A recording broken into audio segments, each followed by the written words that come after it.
এক্ষুনি তোমরা ভিডিওতে যেই অ্যাক্টিভিটিটা দেখতে পারলে এটা একদম pure example of sexual harassment.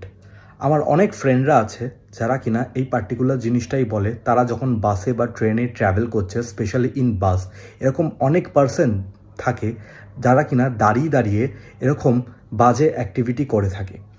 আর এই যে তোমাদের সাথে এরকম কোনো যদি অ্যাক্টিভিটি হয়ে থাকে তাহলে অবশ্যই তোমরা সেকশন 75 সাবসেকশন 2 সেক্সুয়াল হ্যারাসমেন্টের কেস তোমরা করতে পারো। এটা আমি বলে দিই, it is a non bailable offence. And আজকে যদি তোমরা এই কেসটা কারোর ওপরে করো তাহলে মিনিমাম রিগ্রিয়াস ইমপ্রিজনমেন্ট 3 ইয়ার্স হতে পারে, আর ফাইনও হতে পারে।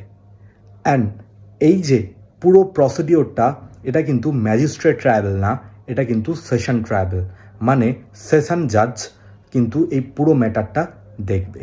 তো ফার্দার যদি এরকম যদি তোমাদের সাথে হয়ে থাকে তাহলে চুপ করে থাকবে না, সেই পার্সনটার এগেনস্টে অবশ্যই নেসেসারি অ্যাকশন নিতে হবে। So stay safe.